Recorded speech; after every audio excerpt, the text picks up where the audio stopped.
3 claps. 3 claps. 3 claps. 27 years ago, I sat in this locker room just like you guys, on a knee, getting ready to play a game. I walked down the locker room, it still smells the same. It takes you back real quick. One of the things that caught me was how fast 27 years goes by.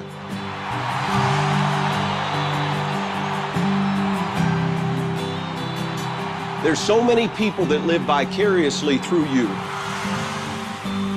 I would give anything tonight to jump in one of these uniforms with you guys. To do something I never had an opportunity to do. My father never saw me play. You play for your fathers tonight. That feeling goes away. It goes away, and it doesn't come every Friday night. It comes when you get married. It comes when your child's born. So you get it, but you just don't get it every Friday night.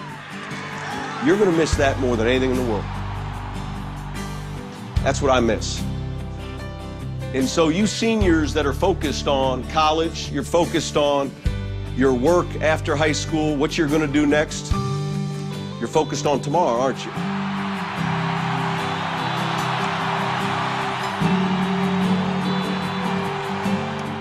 You got plenty of time for tomorrow. But these tonights, they're going by fast. You focus on tonight. This is about you guys. This is about the guys in this room that care about each other, that know. Looking for a lifeline in these tough times? Well, forget it. That stopped all of a sudden. Welcome to Irish Bill's Twist on Sports. It's Irish Bill with Seminole Bob, the good-looking one sitting next to me. You must be thinking about somebody else there, Bill. This is Irish Bill's Twist on Sports. We're at Culver's here in downtown Navarre. We're about a block and a half from the bridge leading out to beautiful Navarre Beach. We're into week 8 of the high school football season. It just seems to be rolling quicker and quicker every single week. Now, we got back to play last Friday night. The outcome was not what we thought it would be, Bob. Yeah, for homecoming, the old saying is you play a lesser skilled team, but certainly in a situation if you are close in this crazy who really understands the Florida high school playoffs now business. Opponent. The one that gets me through all that is your opponent's winning percentage. Right. Your percentage. So it could work. Like that's what I was about to say. If they're in a situation where they're very, very close, and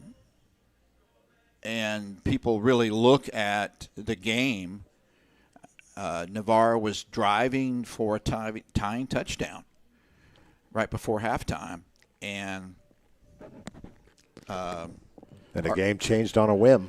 It did. A big 14-point swing, and Kyle threw the pick six, and that kind of took some air out of Navarre's oomph, if you will. So, not only on the sideline, but in the stands as well. You could kind of sense the air coming out of the balloon. Yeah, pretty much. And so,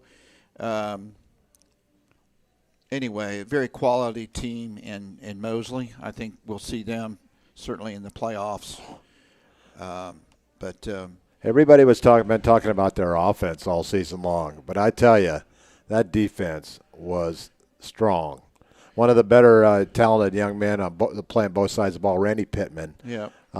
They lined him up in the Wildcat. They lined him up at wide receiver. They lined him up on defense, and he was spectacular every place that they lined him up. Absolutely. And for the first time in a while, in the second half, it looked like the Big Bubbas were not or did not have control of the line of scrimmage as they typically have been. It's no knock on them. It's certainly no knock on them whatsoever. But, things happen, and so you can't win every game. Nope. And in this version of Florida high school football, it's not how many games you win. Just ask Godby last year. Didn't they make a Final Four run with a losing record? Yeah, they were like 2-5 or 2-6 or something like that. Playoffs. And so it's which games you win. So the next three are the season, really, for Navarre. Pace, Niceville, and Crestview. All three are capable of beating Navarre. On the other side, Navarre certainly has the ability to beat all three. Yes, so this is also going to decide the district in the next 3 weeks. Then we'll finish up at home against Gulf Breeze. What a season Gulf Breeze is having. 5-1 on the season. They lose a 1-point contest at West Florida last Friday night. Right. I'm sure that both those teams, maybe in 6A, will probably end up making the playoffs out of District 1 out of 6A. And some really good contests last Friday evening. But this game, like I said, it all changed on an interception, a pick six at the end of the first half. But scoring from this game at the 5:44 mark, a 30-yard run by Josiah McCall out of the Wildcat. Harris's kick was good. Mosley was up 7-0. Navarre would get on their board. The only time they would get on the board on a 6-yard run by Kyle Chambers, his 7th on the season, right with the extra point. And we were tied at 7 going to the second. Mosley would get on the board at 8:21. A 3-yard run on the keeper by Cole Horton. Harris's kick good, 14-0. And with 47 seconds to go, a 76-yard interception return by Isaac Paul, who eventually went on to be our Ian Lockwood player of the game. Kind of sealed the deal for Mosley going into the second half. They topped it off with a 1-yard run from Randy Pittman at 7:44 of the third. And the defense got the final points on the board at a safety as they sat Kyle Chambers in the end zone for your final score of 30-7. Yeah, a lot of talent on both sides of the football for both teams. Really impressed with Mosley. Very well coached. Some of the extracurricular stuff I saw, I'm just never impressed with that. Some of that is the kids being 15, 16, 17, 18-year-olds. And the other is, the kids play and react to how they're coached. So that part it might be a little concerning down the line for Mosley. But they've got the horses to make a nice run, long run in the playoffs. Well, you look at the yards, Navarre actually had the most first downs in the game with 17. And Mosley only had 207 yards of offense. Navarre 169. So it was a good defense played by both sides because Navarre's defense was on the field a lot in the second half, and they actually stopped Mosley 4 times inside in an end goal situation. Yep. And so the Raiders' defense kept it from being wider than what the margin was. So 30-7, your final score. Hunter Crowder, what a game he had end up. And we'll talk a little bit more about Hunter a little bit later in the show. Okay. But Hunter Crowder and Devin Wright and Christian Caballero just getting it done on the defensive side of the ball for the Raiders. Yeah, absolutely. And some of those other folks, you think of the defense for Navarre. This year, the first name that comes up to mind is Devin Wright. And so many times, even from his linebacker position, he's double teamed, or teams run away from him. With some of these other fellas that you mentioned, Crowder and our Christian Caballero, Derek Percival, who was our defensive player of the game 2 weeks ago. And then this past week, Nick Ducati. Yeah, Nick Ducati coming on strong. So some of these folks you may not have heard are getting reps and are starting to believe that, hey, I can be an enforcer too. So you got Max Smith up front there as well. Yep. I mean, they're interchanging with Lemmy Wilson and Leveron McKinney. I mean, they're changing out there. Lenny Wilson, the fullback too. Lemmy Wilson. I love when they go into the Big Bubba package. Holy cow! You know something? That might be something they do on a regular basis. because It works. Because honestly, you don't know which one of them. Or you got 3 guys in the backfield behind the quarterback who goes under center. And it's usually on short down situations or in goal situations that they run it. Not that you guys can't see that on film, so I'm telling you nothing new. They've ran it in pretty much every game so far.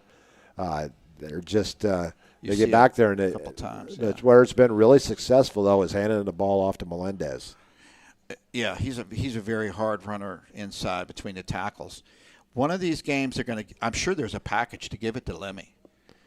Can you imagine him coming down on you, and you're a cornerback trying to stop that? Well, you're putting 2 linebackers and a defensive lineman, a nose tackle in the backfield.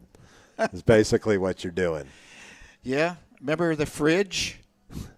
All too well. Bear fan, yeah. Oh. They put him in the backfield. One time I wish they wouldn't have. It was in the Super Bowl when Walter Payton finally got his first chance to score in the Super Bowl, and they put a package in. They put their fridge in there in goal, and that's one thing. One of Coach Dick's regrets was he goes, "I got caught up in the game, and if I would have realized what I was doing, we definitely would have designed something for Walter, Sweetness." And he said that was his only regret from that game. Yeah. But I mean, all you can do is play the teams in front of you, and that next one is Pace coming up this Friday night. Yep. It'll be the 20th game in this series. Okay. And Navarre leads 12 games to 7. Pace controlled this series early on. Navarre has kind of controlled it over the last, I'd say, about 7 or 8 years. And it's been some close games, but some not so close games over that time period. And I remember back in the days of 2006, 2007 when Navarre made the playoffs for the very first time. Their opponent in both of those seasons was Pace, a very talented Pace team. And it was reflected in the score. I believe one was 26-7, and the next one I believe was 55-13 up in Pace. So Navarre has extracted a little bit of payback over the years, leading the series 12 games to 7. But Pace is going to come into this game fresh off a game where they beat Monroe, an undefeated Monroe team. They were 4A school, but they came over and they played. 44-29 was the final score in that game. Pace coming in that. So they're 3-3, Navarre 3-2. So they're both kind of in the same boat right now. Kind of a must-win. Navarre 1-0 in district play. Pace is, I believe, 1-1, and so it should be an interesting game coming up Friday night. Yeah, I'm sorry I'm going to miss it. I've got some teacher business down south, and I appreciate Gator Robbie. Yeah, Robbie's going to step in and do the color analyst side of things, and our good friend Mike, and Buckeye Mike's going to be on the camera once again Friday night. Buckeye Mike, all right. Thank you, Mike. So that's the game coming up this Friday night. I believe 7:30 kickoff. We'll be there live. I'll go on the air about 7 o'clock Central Time, the 15th of October. Guys, this year has just flown by. I probably will text you during the game. I'm sure you hello. will. You can't miss out on. I just got to remember it's Eastern Time down in Orlando, not Central Time. That you do. Well, you're talking about the offense. We've talked about Chambers. He's got 5 touchdown passes on the season, 7. So he's accounted for 12 touchdowns this year. 42 points, leading scorer for Navarre. They've been kicking between Percival and Taylor Gardner and Devin Wright. And hopefully Taylor will be strong enough to go this week and get him out there for a whole game. Good. That's good to know. Where do you see Kyle Chambers at the next level? Well, I looked at this as I could see him playing quarterback, but I think what he's going to have to do is he's going to have to beef up a little bit. He's very quick. Yes. He's very good on the RPOs. Yes. When he gets out, he's definitely got a step. Sneaky fast. And also he's getting better as the season is progressing on his handoffs and when to hold onto the ball and when to let it go. Right. And Early on in the season, we had a little bit of exchange problems between him and DeCord in the backfield. Now we don't have that anymore. And so he's getting a lot better on disguising the handoff, whether keeping it or giving it to a DeCord or whoever's in the backfield back there. But I think he's progressing, and you could possibly even put him back on a defense, maybe in a safety or corner position as well, because he's got some good speeds. He's lanky. I believe he's about 6 foot, 6'1". And but I like what he's doing. I think he could play QB at the next level, whether it be D1 AA or D2 or even D3. Mm-hmm. You know, Huntington's always looking for a Navarre player. And the last QB to play for Huntington, even though it was for a year, was Matthew Webb. We all remember Matt Webb and what the job that he did while he was at Navarre. Couldn't he? And he was pretty darn quick, too. Yeah. But on the defensive side of the ball, another double-digit performance for Devin. 68 tackles through 5 games on the season. Go with 3 tackles for loss. He's leading the team in that. And he's got one of the Raiders' 8.5 sacks on the season. And right behind him, Christian Caballero with 53 tackles, and Hunter right there at 51 tackles. So the three-headed monster right there kind of getting it done. Hunter out of his safety position, and Devin and Caballero out of their linebacker positions. How many did our linemen get against Lincoln a couple years ago when I couldn't make it? Oh, you're talking Grady Kelly. Grady Kelly. Grady had 7 sacks in one game against Lincoln. The whole season. And that kind of kept the Raiders in that game, even though they ended up losing 35-20. But Grady, one possession, I love describing this possession. Lincoln had first down at Navarre's 29-yard line.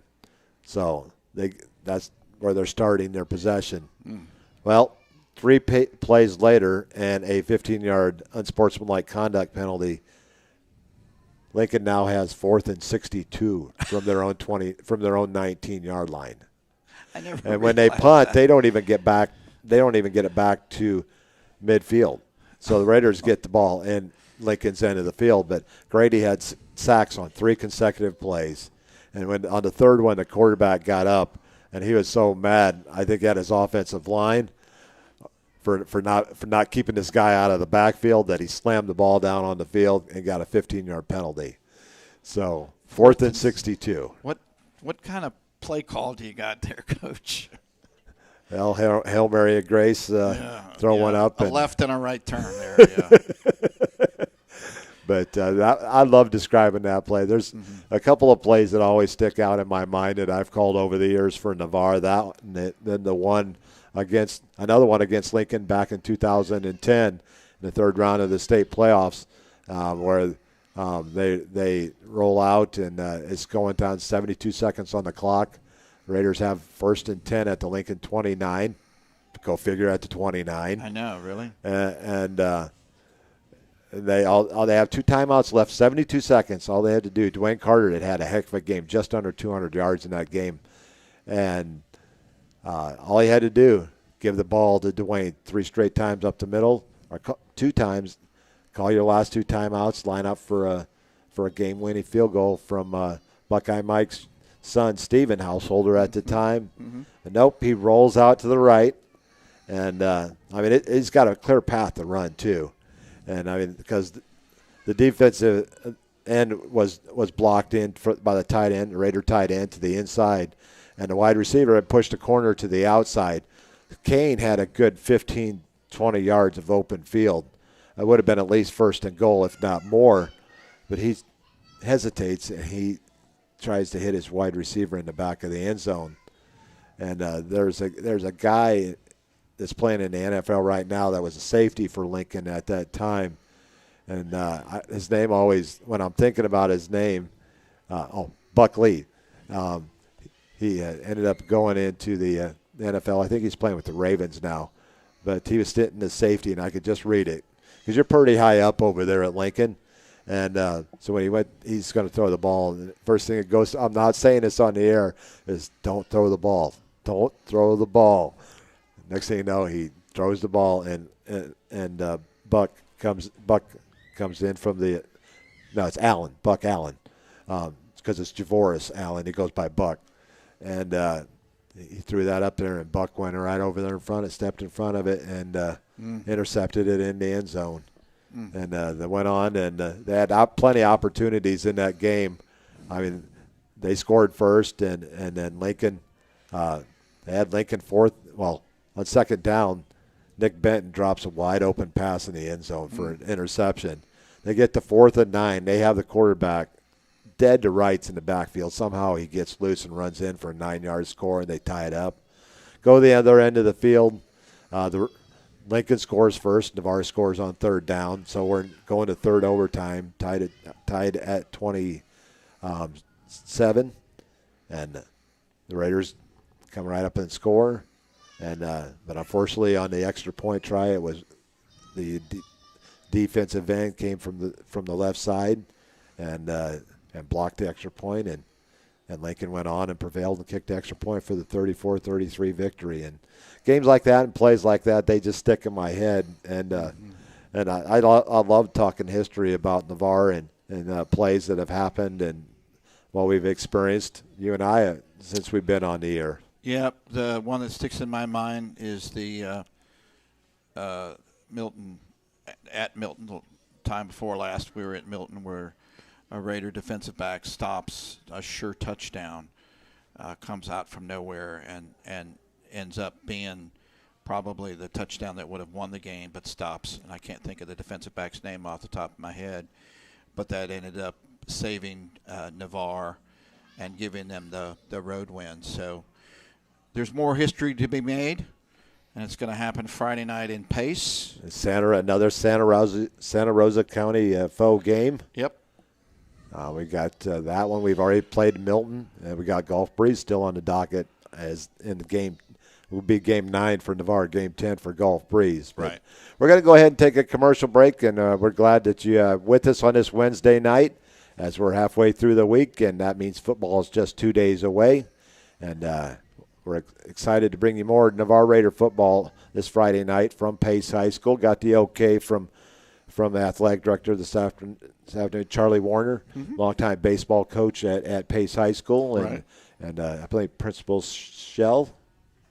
Stephen Shell's our principal out there now, so we got the okay to do the game this Friday night. So we'll be out there with bells on, and I don't know where Bob will be with bells on, but don't make it too much of a scene, okay? I'll be watching the game. Okay, trust me. I'll have the grading papers. You ought to see my satchel. This is the only guy that I know that when we're driving to do games, he's grading papers either in the passenger seat or in the back seat. I chaperoned a trip to Disney with the chorus girls and guys, and I went into Disney with my satchel. And being a chaperone, I just didn't think I should be riding rides and things, so I set myself down in the shade, and guess what I did? I graded papers. Graded papers in the middle of Disney. People thought I was dumb, and, of course, my daughter did too, but oh well. Well, let's go ahead and take this break and hear words from our sponsors, because without them, we couldn't bring you our show on Wednesday nights and our games on Friday nights, so we'll be back after this break. Craig Culver of Culver's. Before farm to table, before field to fork, there was just good, wholesome food. Grown by America's farm families, prepared fresh at Culver's, and always served with a smile. We still cook every Butterburger to order using fresh 100% Midwest beef and craft our frozen custard right in the restaurant using family farm fresh dairy. So thank you, farmers. Welcome to Delicious. Thinking about selling your property? Call Ursula Householder of Coldwell Banker Realty in Navarre now. The consultation is free, and Ursula uses the best tools the industry has to offer. Her years as a top producer, relocation specialist, and Florida military market specialist will help you get the desired result. If you are buying, Ursula's experience will help you make an informed decision to find the right home for you. And if you mention this advertisement, Ursula will donate $100 to the Navarre Raider Quarterback Club when the deal closes. To find out if you qualify for any of the military rewards, call or text 850-642-5711 or email ursula.householder@cbrealty.com or go to urhouseholderhomes.com. That's urhouseholderhomes.com. Go Raiders! University Lending Group, located in Harvest Village, is Navarre's local mortgage lender. If buying, selling, or building a dream home is in your future, you need to contact University Lending Group. Jennifer Gomes and Stacy Wright are the loan specialists who have the experience to take you step by step to make your buying, building, or selling experience smooth. See University at 752 Navarre Parkway, Suite 56, or call 850-396-0322. If you want to move better, feel better, and live better pain-free, Dr. Paul Britt at Integrative Chiropractic Solutions is the only certified sports chiropractor for Gulf Breeze and Navarre. He can address your sports injuries quickly and effectively, and after only 4 visits on average, with a 96% resolution rate. So give Integrative Chiropractic Solutions a call today at 850-916-9304 or book online at drpaulbritt.com. That's 850-916-9304 or online at drpaulbritt.com. They want to fix you swiftly to get you back in the game. A strong work ethic takes pride in a job well done. This is the kind of person you need. Express Employment Professionals can help because we understand what it takes to hire the right person. It takes real people. Real interviews. We find good people, matching the right skills with the right jobs from the production floor to the front office. Express knows jobs. Get to know Express. Go to expresspros.com to find a location near you.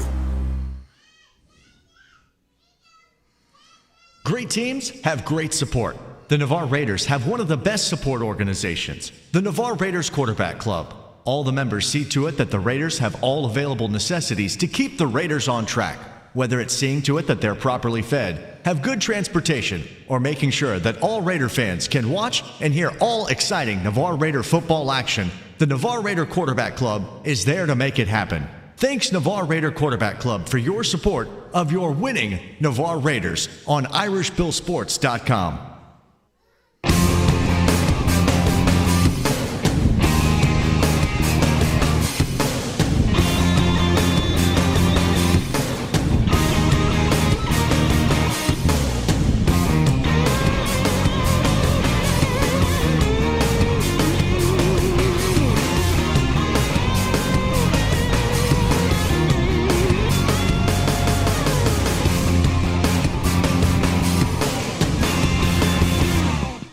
Welcome back to Culver's. It's Irish Bill's Twist on Sports. I'm here with Seminole Bob, and it's that time. Yep. It's the Panhandle Power Rankings, the large schools and the small schools, and not much change at the top. But Niceville stays in the top spot. They're 7-0. Mosley's in at number 2. West Florida just nudges Gulf Breeze. They're 3-4. Pine Forest moves into the number 5 spot. Choctaw's Idle, they move in at number 6. And Washington comes in to the top 7 at 4-2 as they beat Tate last week. In our small schools, Baker beats Jay 35-7. Another big game from our young man Caleb Wagner. 200-plus yards again in that game. Crazy. South Walton comes in at number 2. Coach Tiza has the Seahawks playing rather well in a comeback victory last week over Port St. Joe. Right. You got Holmes County in at number 4. Bluntstown, after putting up a 72 spot. Yep, I said 72 spot 72. Last week as they beat North Florida Christian 72-33. Liberty County comes in at number 6 and Chipley at number 7 as they push in ahead of Catholic this past week. And our offensive player of the week, we head over to Pensacola, just down from the mall there in Pensacola. We're going to Washington's Reed Robinson hauled in 8 receptions for 223 yards and 2 touchdowns and a 44-7 win over Tate. Their kicker, Washington's John Michael Goudreau, had a perfect night as well as he went 5 for 5 on extra points, 3 for 3 on field goals with a long of 32 and that same 44-7 win. So Washington takes care of 2/3 of our players of the week. And the third one goes to our defensive player of the week, Navarre's Hunter Crowder, as he contributed 15 tackles, 8 solos, 7 assists, and a 30-7 loss to Mosley. So congratulations to Reed, Hunter, and John Michael. Yeah, good choice with Hunter. He's becoming a force on Navarre's defense. Most definitely. We got a lot of other players that put up some big numbers. I'll just talk about the highest one in each category. Quarterback Emil Steele for Booker T. Washington, 19 to 25, 371 yards, 3 touchdowns, and he also had a touchdown rushing. Wide receiver Nick Jefferson, 9 receptions, 179 yards, and 3 touchdowns for Port St. Joe. Also had 11 tackles on defense. Over the running backs, North Bay Haven's Nathan Webb outdoes Caleb Wagner just by a little bit, 33 carries, 241 yards, and 3 touchdowns. Josh Carpenter with 17 tackles, 17 solo tackles last week for Bozeman. And the special teams players, and I want to mention a couple of Wakulla players. E.J. Manning goes 6 for 6 on extra points, 1 for 1 on field goals from 39. Wakulla's Chase Linville handles the kickoff duties, and he put all of them in the end zone last week. Wow. So 8 touchbacks and 8 kickoffs. And Pace's Reith Griffiths knocked in a 48-yard field goal last week. Watched it on Channel 3, and they had about another 7 to 8 yards to spare as it went through the upright. Left-footed kicker, a member of one-on-one kicking. He goes, he's one of Brady's young kickers that he's working with. Brady says he has a lot of talent, only a junior. But there's your athletes of the week, your players of the week, and your Super 7 large schools: Niceville, Mosley, West Florida, Gulf Breeze, Pine Forest, Choctaw, and Washington. And the small schools: Baker, South Walton, Port St. Joe, Holmes County, Blountstown, Liberty County, and Chipley. Some great efforts out there. And again, Bob? Yeah, really, really a lot of talent in Northwest Florida. And I think college coaches, D1 and D2 and D3, understand that now. One of the best high school venues and talent.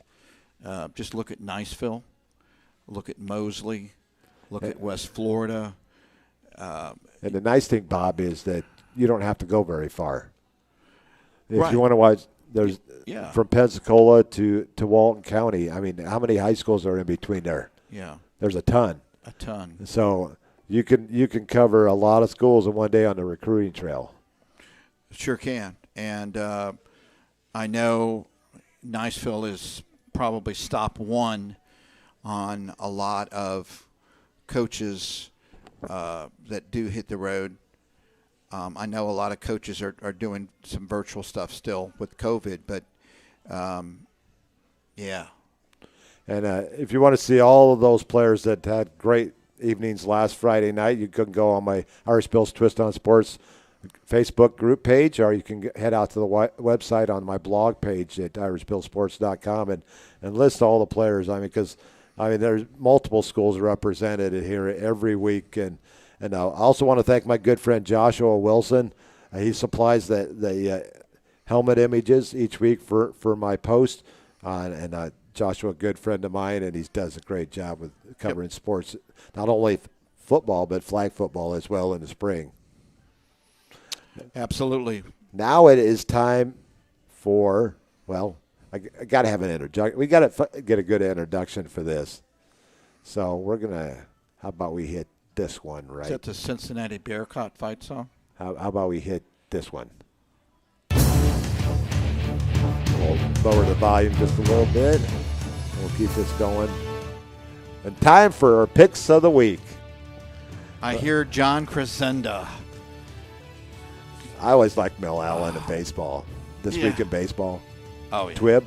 Holy cow. But first, we got to tell you how we did last week. Joe and I finished top billing, 18-6. Bob, you struggled a little bit last week in high school picks. You went 14-10. Joe Namath struggling. But Joe in his first week, very respectable, 18-6. And but we'll get to the college picks here in just a second. Okay. So we're going to go ahead and start the picks. One game tomorrow night. Bozeman at Rutherford and in Panama City battle. Bozeman, the Bucks facing off face a very depleted Rutherford Rams team. I am going to go with Bozeman, as did Joe. Not that it's on the road; it's just down the street. Pretty much. I'll go with Bozeman as well. Bob going to step in there with Bozeman. We go to Friday night, Lighthouse PCA after a defensive battle 8-2 win over Taylor County last Friday night. Taylor County got a 2-run homer late in the game. Yeah, they didn't even have to go to the closer. Yeah, but this week they're going to face a very tough Escambia County, Alabama team, and that's the Escambia Academy. Yes, which is a private school in Atmore. I'll go with Escambia Academy for sure. Next, we got Bronson heading to Franklin County. Franklin County really down this year, and I'm going to go with Bronson on the road. Bronson, a 1A school. Mm-hmm. So we're looking rather tight right now. Everybody, now I think this is a game that we may have some from different picks in. Trinity Christian out of Jacksonville heading to Florida High. Should be a great contest Sure. Friday night. Florida High with only one loss on the season. They're 5-1. And Trinity Christian comes into this game. And look back here. They're 6-1. And, you know, they're defending state champions 3 years in a row. Wow. I'm going to go with Trinity Christian on the road. Well, I've got to make up some ground, so I'm going with Are you? the Seminoles? The Seminoles. Yeah, I'll go with the Seminoles, Florida High, and an upset. Well, it's hard to say an upset, but because you got Florida High looking at the latest rankings out of FloridaHighSchoolFootball.com. I mean, Florida High comes in at number 3 in Class 3A, and Trinity Christian's number 1 in Class 2A. So this is going to be a battle of powers here on Friday night. Something's going to have to give. Where do they play? They play down at Florida High. Okay. That's southern Tallahassee. Mm-hmm. Well, I know where Florida High is. I just don't know where the stadium is. Yeah, I did a soccer playoff game over there a few years ago, when I was with Jock Jive, and so I know exactly where it's at. And next game we got coming up, Buchholz goes to Childs. Childs struggling a little bit, even though they did knock off Madison County. I'm still scratching my head on that one. Wow. But Buchholz is playing really well right now. We seen them in person last year in the playoffs, and the junior quarterback Creed Whittemore, his older brother, plays for the Gators, starting wide receiver for the Gators, and Quan Lee. What a game he had against us last year. He sure did. And he just picked up his 4-star this last couple of days. So okay. A very talented wide receiver. I think Buchholz wins this one rather easily. He's a 4-star general, huh? Yeah. I'll go with Buchholz. Next, we've got Gadsden County playing up a little bit this week as they travel to Niceville. Oh, you think? And I look for the Dogs to be put to rest rather early in this game. As Joe Settle says, go Eagles. And Tim checking in. He's trying to give me excuse me a second. He's trying to get me to say what I almost said last week. Hey, but you know what, Tim? If I say it, what happened last week when I almost said it? What happened to Alabama on Saturday? So should I say it? You probably should, but I don't think Alabama's going to lose any more football games this year. Maybe so I'm not going to say Georgia. it. So we're going to go Niceville all the way around here. Mm-hmm. Now we got Navarre heading to Pace. Joe, the Eagle that he is, took Pace. Wow. Thanks, Joe. Joe, have you lost your mind? And Bob and I are both going Navarre. Oh, yeah. Next, we head over. I think it's going to be a really good matchup. 1A Baker. Yeah. Number 2 in Class 1A, as Hawthorne slipped ahead of them this past week, going to Walton. And Walton's on a 5-game winning streak. Yep. And I think their loss was to South Walton, wasn't it? Yeah. So we got a 20-game winning streak on the line as Baker heads to Walton. And I am not picking the Gators this week. Walton in the upset. Oh. Wow. The Braves continue their winning streak, their 5-game winning streak, as they end Baker's 20-game winning streak. Not a chance in Hades. Baker boys all the way. I think Walton. I think their defense could certainly make the game interesting. But I can't bet against Caleb Wagner and the Baker boys. So Joe going with Baker as well. Bay at Port St. Joe. This is not much of a matchup here. Port St. Joe playing pretty solid this season. I'm going to go with the Tiger Sharks. Go Tiger Sharks. Northview back on the road. They've been playing a lot better of late as they put up a lot of points in their last game. I think 62 of them. Sure did. And they're heading to the Pensacola Catholic. Should be an interesting game Friday night at Catholic. I don't think it's going to be close, to be honest with you. I think Northview's going to. You taking the Chiefs? Oh, yeah. Anything with Chiefs and They Seminoles. put 33 up on Gulf Breeze, and we see how tough Gulf Breeze's defense has been this year. 33? Northview put 33 points I thought up, you were even talking though they about lost Catholic. 50 to 33. Mm-hmm. Wow. So we've got one with Catholic, one with Northview playing I'm going well. with Northview, yeah. I'm going to go with Northview as well. I'm going to go with the Chiefs. Next, we head over to Holmes County. Chipley at Holmes County. Holmes County's been playing really well of late. I'm going to go with Holmes County at home. Going to go with the Bonifay boys. Choctaw heads to Lincoln, to Tallahassee for a district game. And Choctaw's been playing well this year, but I don't think it's going to be well enough to beat Lincoln at home. Choctaw had a bye week last week. I'm going to go with the Indians in an upset. Okay, now we head over to Cottondale, where they've been struggling all season long, and they're facing a Weewa team that's really starting to get their offense going at quarterback with Alex Williams and Zay McDaniel.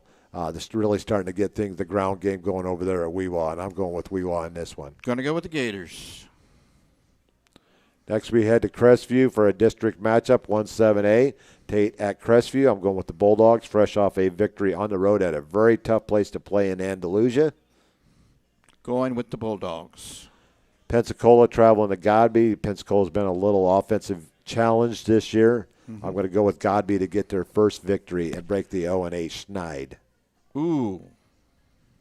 Going with Godby. Graceville heading over to Vernon. Both teams have been struggling this year. And I'm going to go with the Yellow Jackets at home. What were their records? Yeah, let's pull them up here. Cottondale is 0-5. Vernon is 1-3. Going to go with Vernon. That's what I figured. Actually, what Cottondale was Graceville. Graceville. Graceville's 1-3. Graceville is 0-6. Ooh. So, Vernon, good choice there, Bob. Yes, thanks. Next, we got Gulf Breeze heading to Washington in a district matchup here. Washington playing really strong offensively. Two of the three players of the week in Irish Bills picks this week. Mm-hmm. And I just like what Gulf Breeze is doing. I'm going to go with the Dolphins on the road. I will, too. So does Joe. Joe took Vernon and Godby and Crestview as well. Mariana on the road at Maclay. Maclay wins a tight one last week against Weewa. But I think I'm going to go with Mariana in this one. Mariana. Pine Forest at Milton.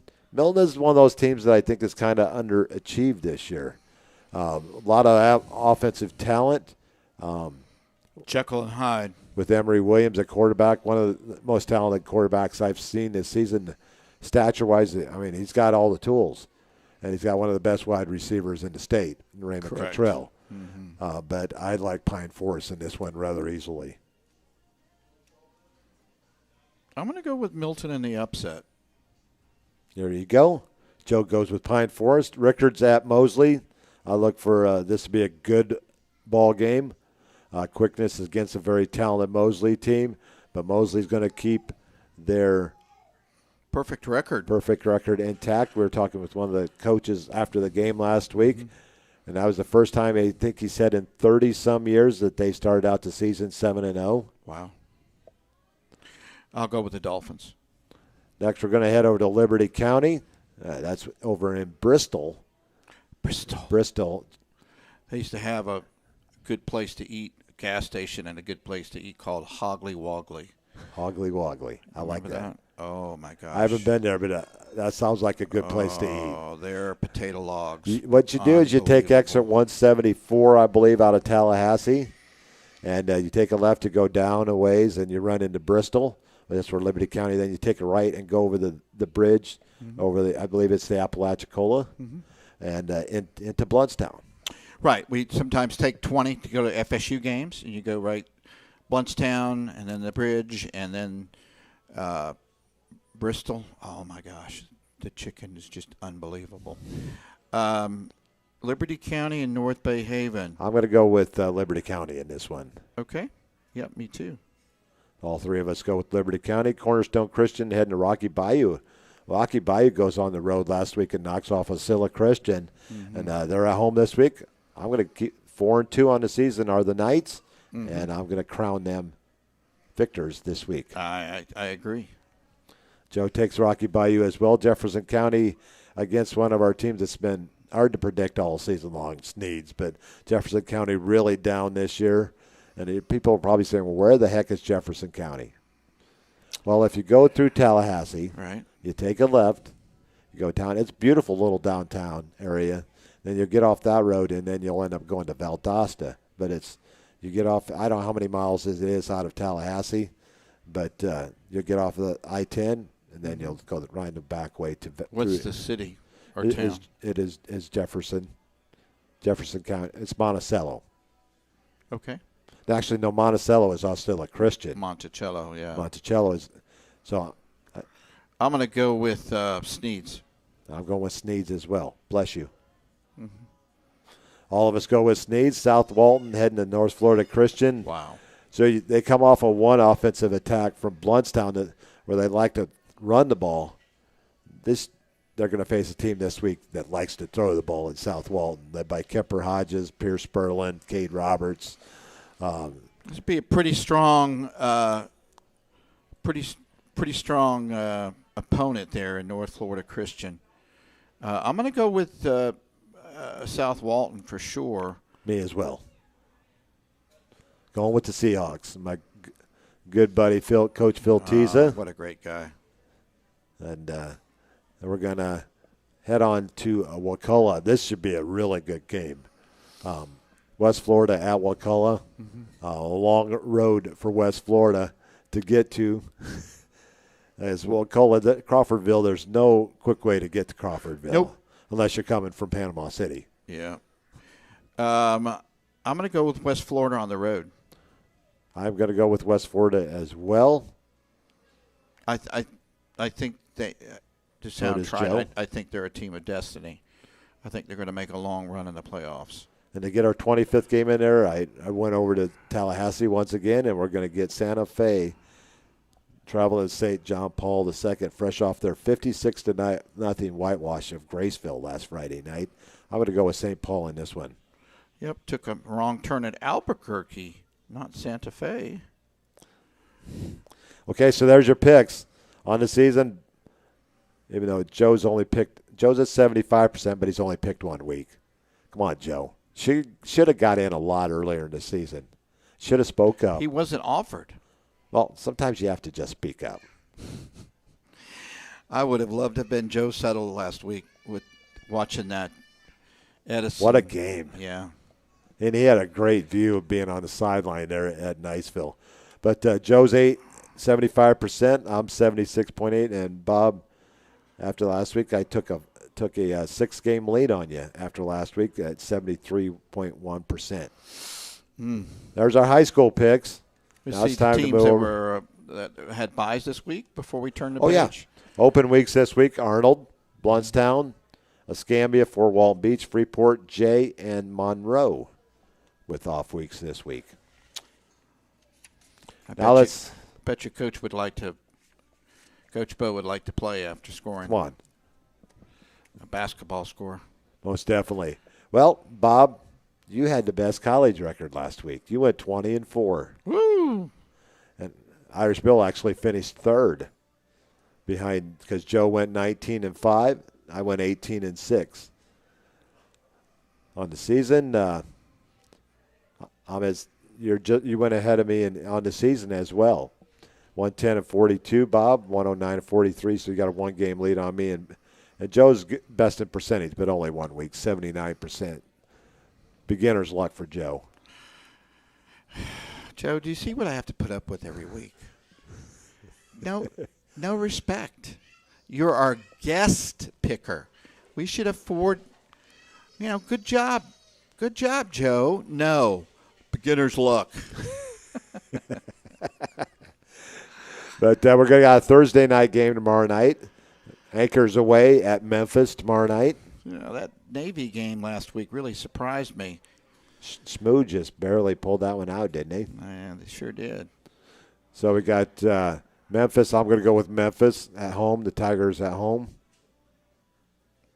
I think it's going to be a closer game than most people think. I'll go with the Tigers. You want me to bring up the spreads as we go through here? I think it's 5.5. See how close you are here.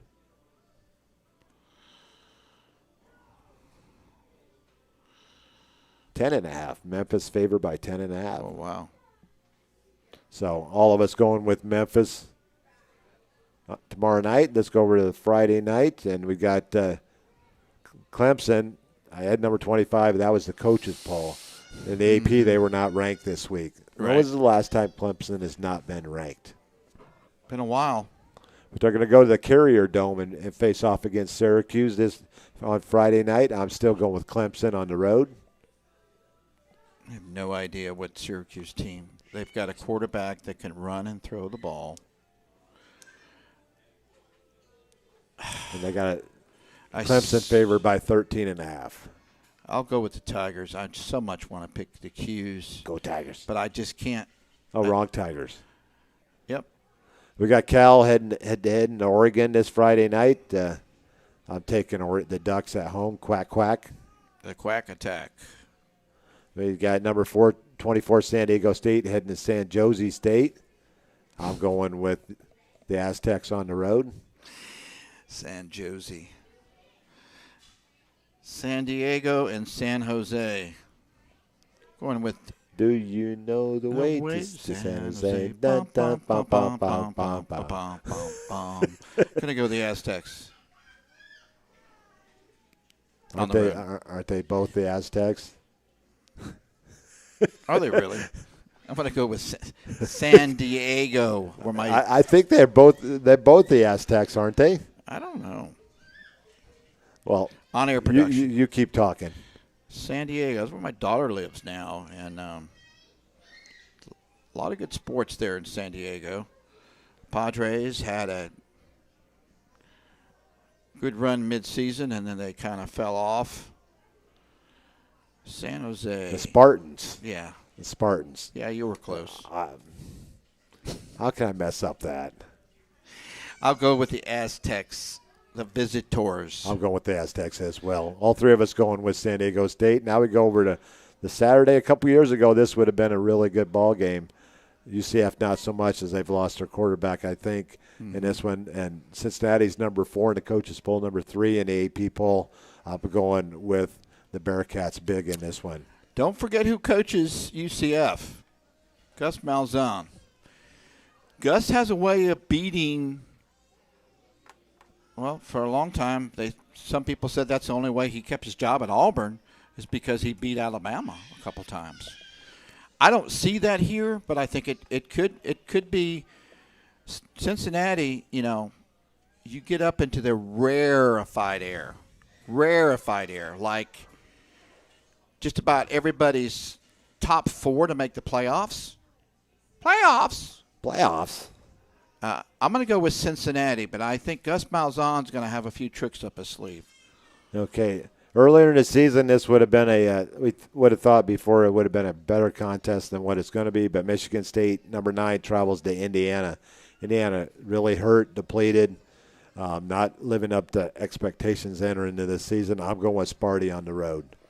This is a game Sparty could lose. I think the Spartans, their playoff chances are in their hand. They control their own destiny. But they've got games against, I think, Michigan and Ohio State.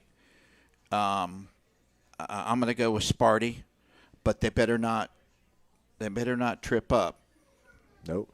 Now we're going to head down to Arkansas, and Auburn hitting the road. The War Eagles heading to Arkansas, number 19 Arkansas.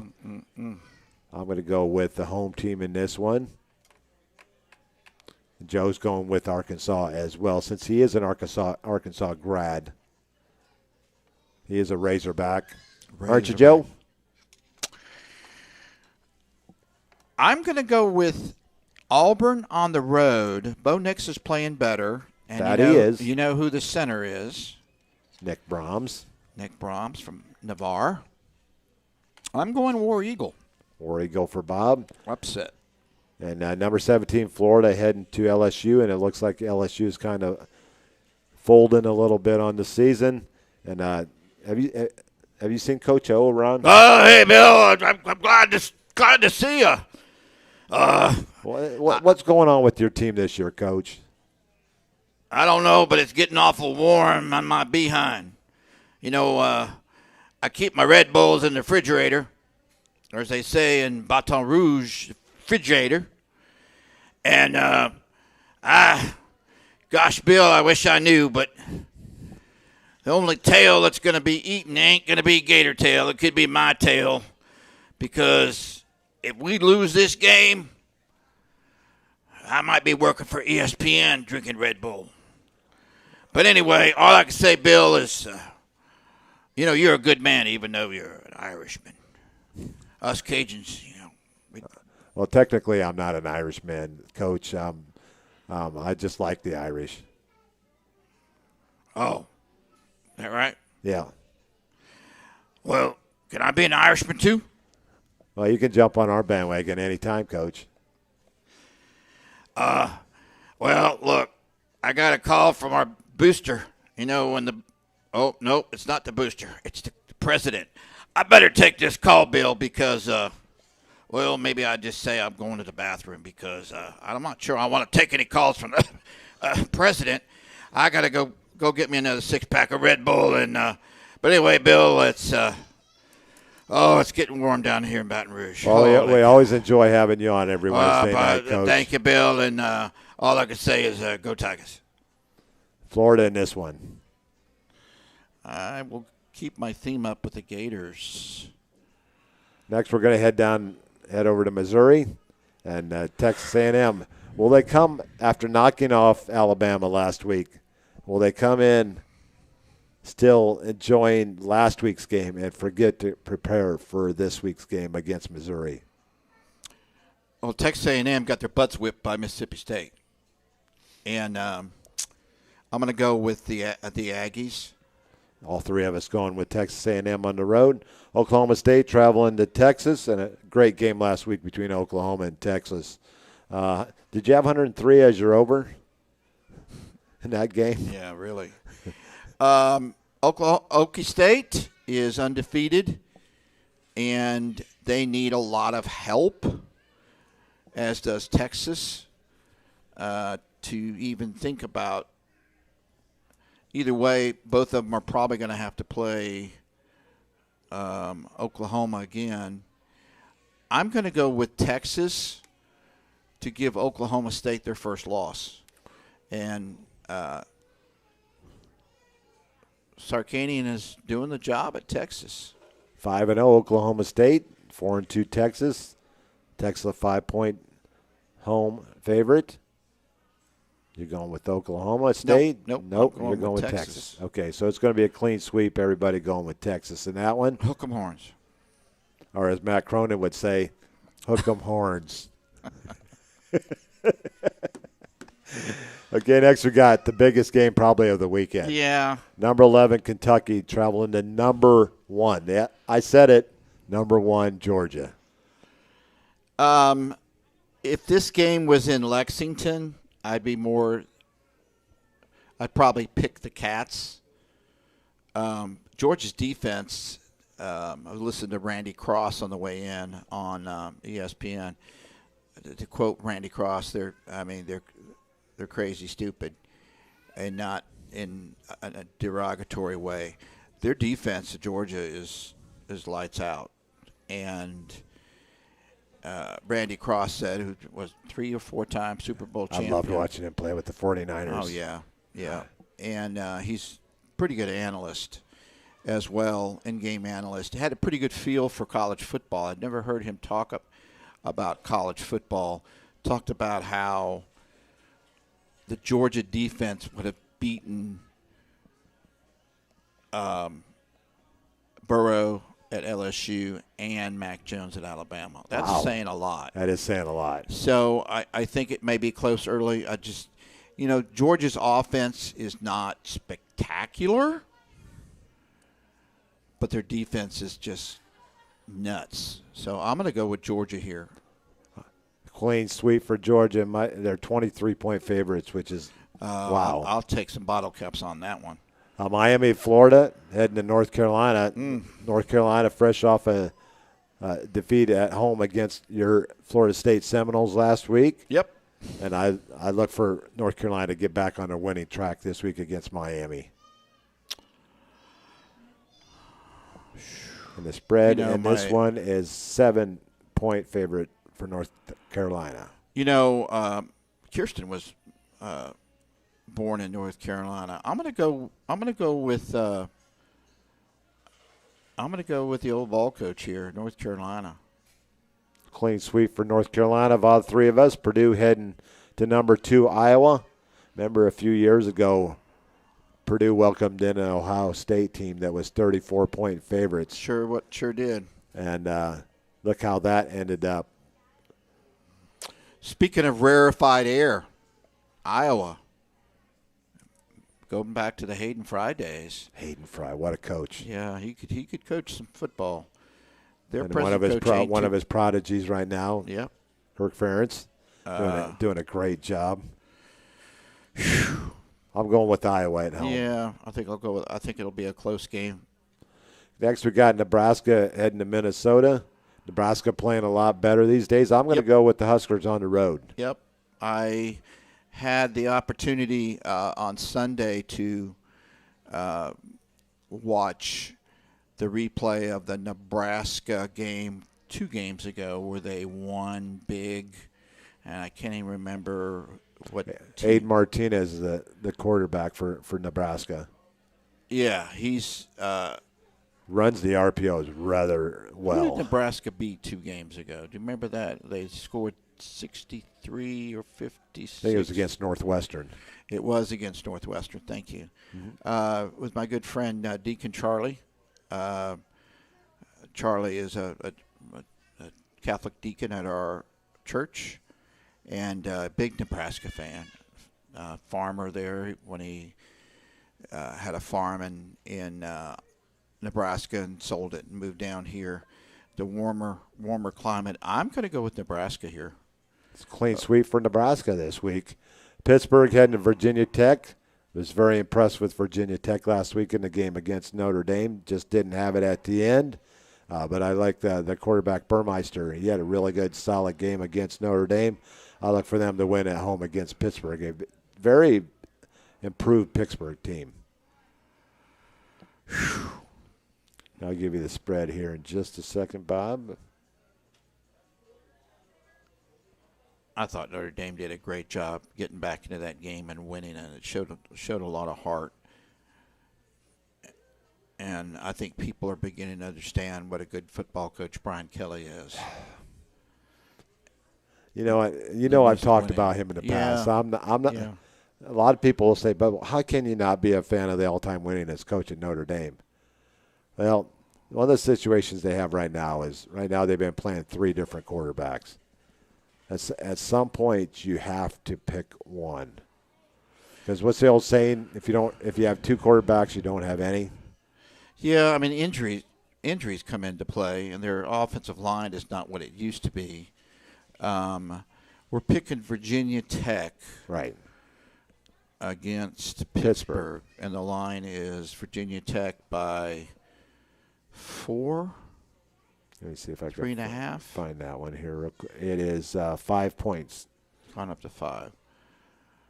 And Pittsburgh is favored by 5. Yeah, I'm going to go with Pittsburgh in an upset. Okay, next we head over to Baylor. BYU heading to Baylor. BYU off a tough loss to Boise State. Boise State always seems to get someone every year.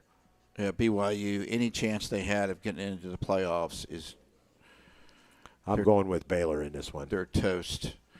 I'm going to go with, but it's 6.5 point. Baylor is favored by 6.5. They're at Waco, so I'm going to go with Baylor. Number five, Alabama. Tim, did you hear me? I did not stutter. That's number 5, Alabama. Did they fall too far? No. Okay. They got beat by an unranked team for the first time since 2007. Broke his string of 100 and some games. Yeah. Against unranked former opponents. coaches too. That's his first one of his former coaches that beat him. Alabama's not going to lose again. No. Until they play Georgia. I'm going to go with Roll Tide. Me as well. All three of us go with Bama. Colorado State, fresh off a nice victory over San Jose State Spartans. Yes. Last week, then their first conference game last week. Now they're heading down to New Mexico to face off with the Lobos. Lobos and what's Colorado State's nickname? The Rams. The Rams and the Lobos. And we should have Dante Wright back this week for the Rams. Oh, well, then I'm definitely picking Colorado State. Then we got number 21, NC State, heading to Boston College. That'd be a good football game right there now. Going up to Chestnut Hill. Boston College playing pretty good football right now. NC State, not bad. And Boston College is 3-point underdogs in this one. So I'm going to go with NC State in this one. I'm going to lose my lead. I'm going with the Catholics. Go with Boston College. Bob. Joe goes with North Carolina State as well. Number 14, Ole Miss, traveling to Tennessee this week. Lane Kiffin heading back to Knoxville. Yeah. Tennessee playing a lot better than the last few weeks. Mm-hmm. What's the line on the game, Bill? We got Ole Miss is favored by 2.5. I'm going to go with Ole Miss on the road. I'll go with Ole Miss on the road. Hotty toddy. Gosh almighty. Next, we're going to head to Oklahoma. The Horned Frogs heading to Oklahoma. I'm going to go with Oklahoma in this one. I don't have any faith in Oklahoma. I just don't. But 13.5 point favorites going in. That's too much of a spread. I'll go with Oklahoma. Stanford heading to Washington State. You know what? I want to take a pause right here for a second. And congratulations, Pac-12 Dave. His Washington State Cougs have won 3 games this year already. They knocked off a tough opponent last week, Oregon State. The Beavers came into town. They knocked off Oregon State. I am going to go with the Cougars in this one at home over Stanford. Stanford's very well coached. I don't trust the Cougars. I'm going with Stanford. Joe takes Stanford as well. Army heading to Camp Randall to take on the Badgers. Do you think the Badgers have played a team like Army in their triple option?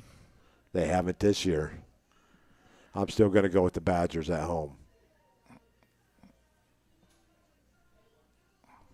You're gonna make a stand? No. You're gonna make a stand, Custer? No, I'm a nice guy. You know how that ended up. I want to be invited back to the Hamill household. The producers, Wisconsin Badgers, I think will win on Saturday, and the Packers will win on Sunday. I'm going. Oh, you went there, didn't you? I did. Gosh. They play the Bears. For one, I'm outnumbered in the house 3-1 right now. The Bears. Going into that game. Hey, on they won Sunday. last week. They did win last week, and they drove John Gruden right out of the NFL. No, John we won't talk about that one. Himself out of the did. NFL. He did. Loose lips sink ships. What movie I had to was pull that from? one back. Oh gosh. Let's see. I'm going with Wisconsin. Of course you are, because you'd have to answer to the Lady Badger. Yeah, and my folks lived in Wisconsin for a while too, Madison. So at number 22, Arizona State, playing well right now, heading to Utah. Utah, always a tough place to play, but I love the way Herm's got his team playing right now. I'm going with Arizona State because that's why. You play the game. That's right. I'm going to go with Herm and his Tex. Next, we are going to finish it up. UCLA, the Bruins started off great, but was that win so good now that we've seen how LSU is turning out to start the season? They're heading Washington. Washington is just like slid down the side of the mountain and can't find their way back up. Yeah, I'm sure Nolcor is not happy. But every time I take UCLA, they lose this year. So, but I'm still going to – let's see what the spread is in this one. I got to look at this one. Washington is by 2. 2-3 Washington, 4-2 UCLA. I'm going with Upper Crestview, Lower Alabama.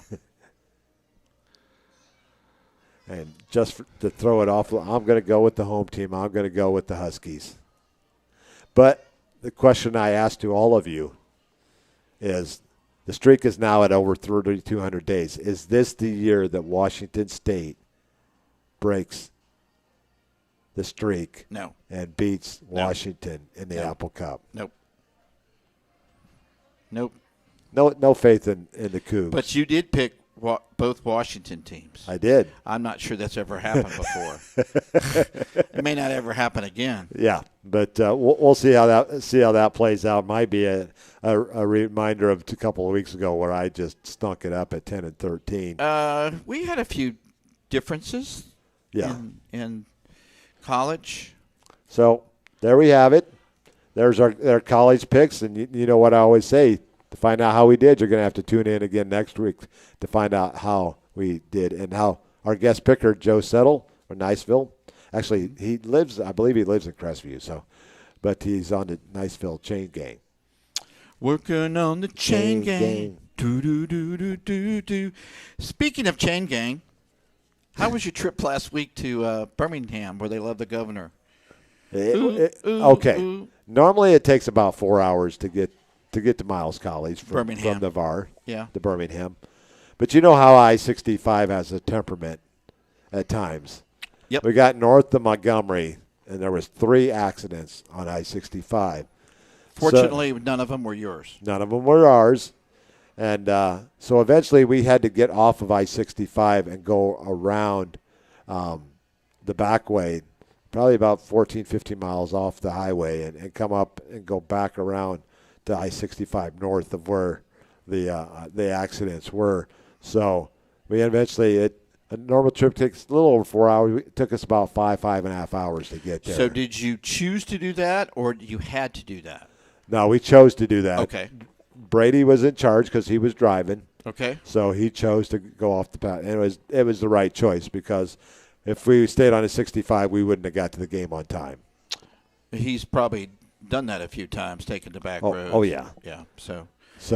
But he made homecoming. Miles off to a slow start. We're down, I believe, 14-0 or 10-0 at halftime. And 14-0 at halftime. They came back, went ahead. But the Benedict team out of South Carolina, Columbia, South Carolina, drove down with under a minute to go and had a 1st and goal inside the 5. Miles held them to the 1 yard line, 4th and goal from the 1.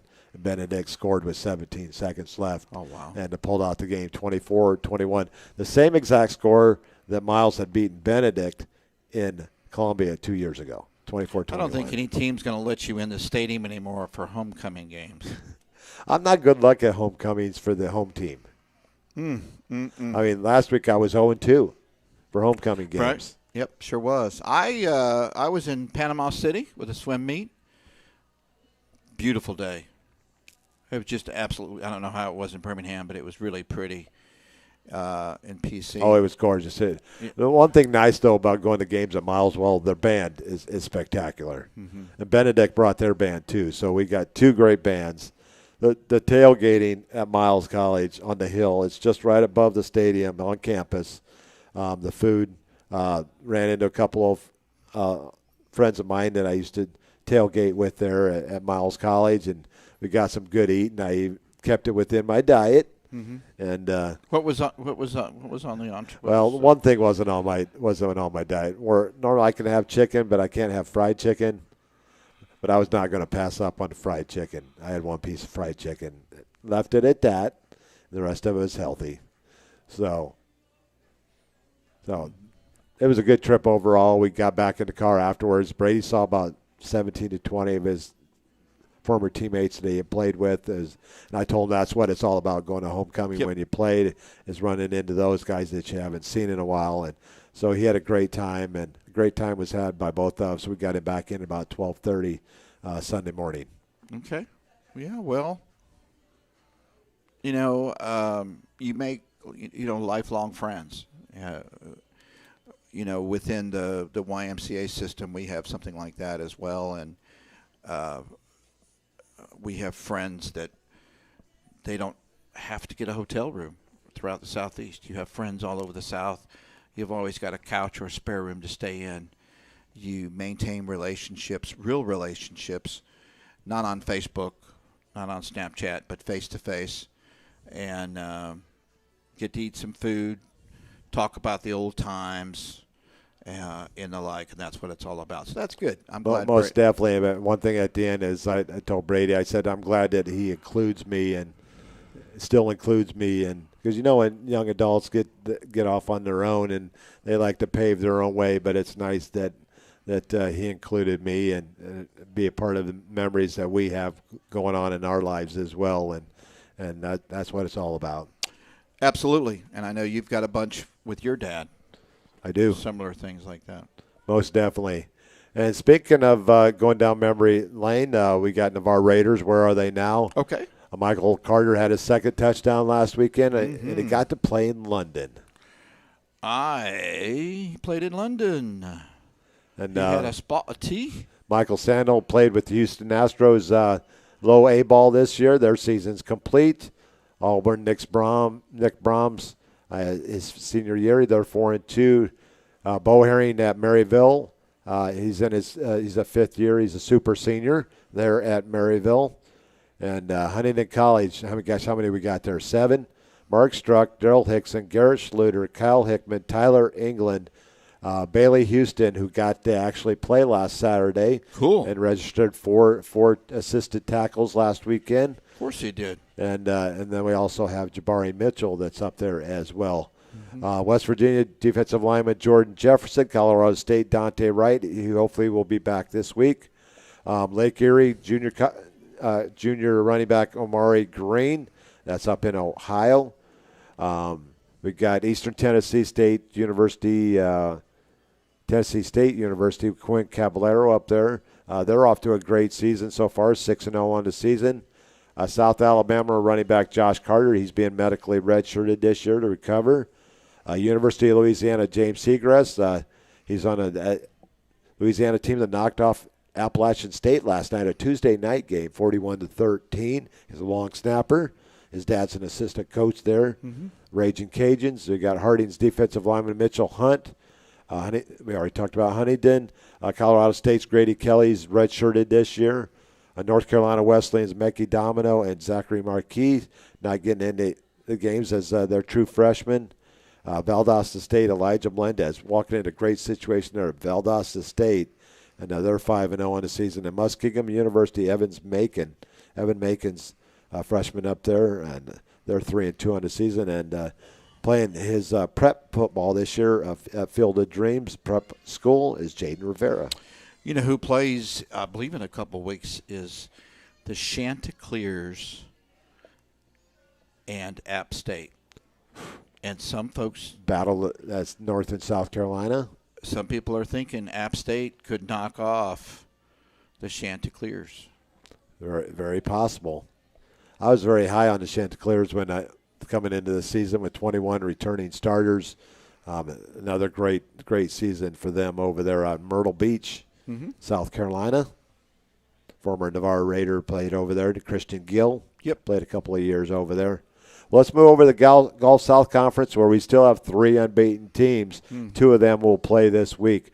West Alabama, 5-0 overall, 3-0 in conference. Valdosta State and West Florida, both 5-0 as well, both 2-0 in conference. West Georgia, 5-1, 3-1 in conference. Mississippi College, 2-3. North Greenville, 3-3. Delta State and Shorter University, 2-4, both 0-3 in Gulf South Conference action. Last week, West Alabama takes out Shorter, 44-7. West Georgia takes out Mississippi College, 40-21. West Florida all over North Greenville, 52-10. And Valdosta State over Delta State, 55-0 in that one. This week's schedule: Mississippi College travels to Rome, Georgia, to face off with Shorter. Valdosta State goes to West Alabama. You know, ever been to West Alabama? You know where West Alabama is at? Nope. Been there twice. It's in Livingston, Alabama. Livingston. That used to be Livingston, a college, very powerful college. And it's just across the state line from Meridian, Mississippi. Okay. It's not too far from Meridian, Mississippi, but it's 215 miles of back roads to Livingston, Alabama, and that's where West Alabama plays. And they're hosting Valdosta State this week in a big game, as both teams are 5-0 on the season. And also a place where I believe Coach Greenhall played a couple of games. I think he played for North Alabama, and they played down at West Alabama a couple of times. North Greenville travels to Delta State up to Cleveland, Mississippi, about the furthest northwest as you can go in the state of Mississippi. And West Georgia travels to West Florida and play at Blue Wahoo Stadium on Saturday. 5-1. West Georgia at 5-0. West Florida should be a really good game on Saturday night. So if you're not want to watch D1 college football on TV, head out to Pensacola, Blue Wahoo Stadium. It should be a great contest between those two teams. Let's switch over to the SIAC Conference.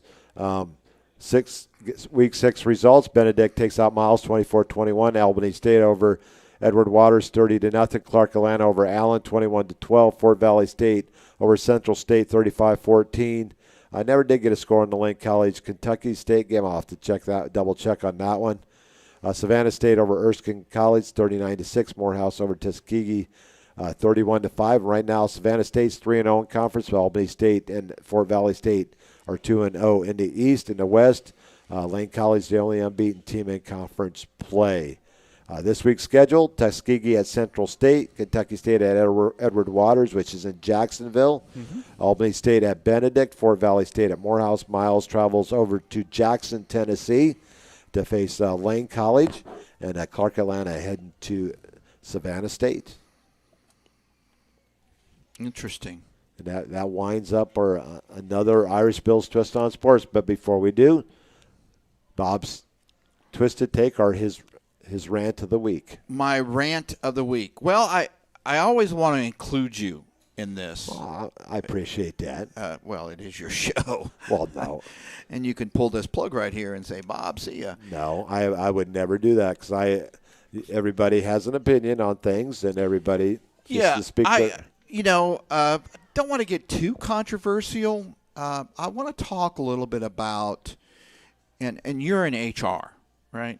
That's what you do I work for in a personnel, living. yep. And you've done that really all your adult life. Basically. And your wife is also in HR That's as well. correct. And so you know more HR technicalities than anyone. This John Gruden situation is, to me, is interesting. And you say, Bob, why is it interesting? Well, when you're the owner, certainly you have a brand. You never want to bring negativity to your team.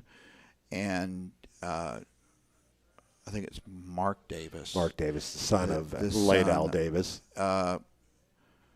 Actually sought out John Gruden and terminated him because of things that had happened, emails that were discovered a few years ago, and then we found out, of course, that was kind of the tip of the iceberg. There were some other emails. So, my rant or my discussion is, it's a shame. It's not a shame of what John Gruden said. No. And there's no buts in here. No, there's at all. not. But where I bring you into this and drag you into this a little bit is when something like that happens, and we have TV personalities that have committed sins, okay, and publicly. Sometimes they can recover, and sometimes they can't. And I guess I hope, from the football standpoint and from the personal standpoint, I hope John comes out and admits what he said, and he also has some things with the commissioner of football too, which certainly wouldn't endear him to the NFL. I hope, and when the time comes, when the appropriate time comes, I hope we haven't heard the last of John Gruden, not from a coaching standpoint. That this may have been it for him. I think so. But as an analyst, and I know character does count. I'm not defending John. What he said in the emails, what he wrote in the texts were inexcusable. I don't want to say unforgivable, but because I think our Lord forgives when we are truly repentant. I hope. What is your feeling from the HR standpoint? I know the military has zero tolerance. There's zero tolerance for something like that. And you know what? And what's up for John in the future? Mark Davis had no choice. Right. He had a choice, the only choice he could make, and he handled it the way that he had to handle it. And that situation, it's always perception. We can always go back and look at we can go back to years ago and look at Enron. Even though the president of the company had no knowledge of what was going on, he's still at the top. And John Gruden's at the top. And so he has, but he did know what he said. I wish he would. I like John Gruden as a coach. I wish he would have been a little bit more contrite and accepted it up front. I think they could have been able to work with him then. Exactly. But he didn't, and so that made it very easy for Mr. Davis to do what he did, and he's got a tough road to hoe ahead, and he's not hurting for money, I'm sure. No, he's not. But at that point, it's not about the money. It's trying to regain. But the only thing that I don't like is when former players that are on talk shows now or hosting shows, they say, "Well, I kind of saw that along the way." No, you didn't. Now once the topic comes to the edge of the water and it's above the water now, people will say things that, well, he was fake. You could have saw that in how he treated people. I don't. So why didn't you say it then? Why didn't you say it then? And that's the only thing that I don't like is he's paying for something that happened 10 years ago, but as it's coming out, there's more things that have happened after that. Sure. Mm-hmm. But I just wish people. Brady and I had this conversation last week coming back from Birmingham. The media, a lot of them, players don't like the media because what they do is they take stories, not always good stories, and they take off and run them into the ground. Mm-hmm. And I always tell them, well, Brady, not all media are like that. It's just some of them want to make a name for themselves, and they think that by running others into the ground that they're going to make a name for themselves and make themselves more important than what they are, and I beg to differ on that. If you're solid at what you do, it's going to show for itself. So one thing I wanted to make sure with him is that he didn't place a label on all media members, because not all media members are bad. I've ran into a lot that are very solid individuals. But he had Mark Davis in the end had no choice with what he had to do, and as an his HR department was telling him, you have no choice. Compare that to Urban Meyer. Another tough situation. I'm surprised that Urban Meyer is still coaching the Jacksonville Jaguars right now. I love him as a head coach, just what he did at Florida and Utah and all the places that he stopped in between. But you just cannot put yourself in that situation that both these men put themselves in, and we may see down the road where Urban Meyer may pay with his job as well. But I have no doubt that's certainly going to happen. But not only that, the job is he's a family man. He's married, and it just with daughters. Yeah. With daughters, and he put him in a situation with everybody's got a video camera on their phone now, and this is just one time. How many times has he done it before? Well, that's the old thing. People say, well, years ago this may have gone on and no one knew about it because there was no internet and no, social media in the like.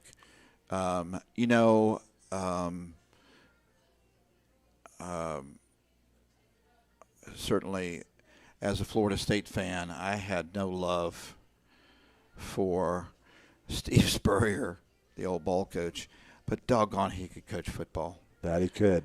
And Urban Meyer, I did not like one bit. And again, this is not a but speaking personally, I was unable to attend a memorial service for our fallen Coach Raider. Bowden. And I listened to it though, and I really gained a lot of respect from the things that Urban said about our Raider. You're talking to Ian Lockwood. Yes. Yeah, and I think the relationship was there. His players had went and visited Ian. He had visited Eaton many times when Ian was over at Shands. So, lesson to our young people, be careful. I guess this is where I end my rant. Be careful of where you are and what you do.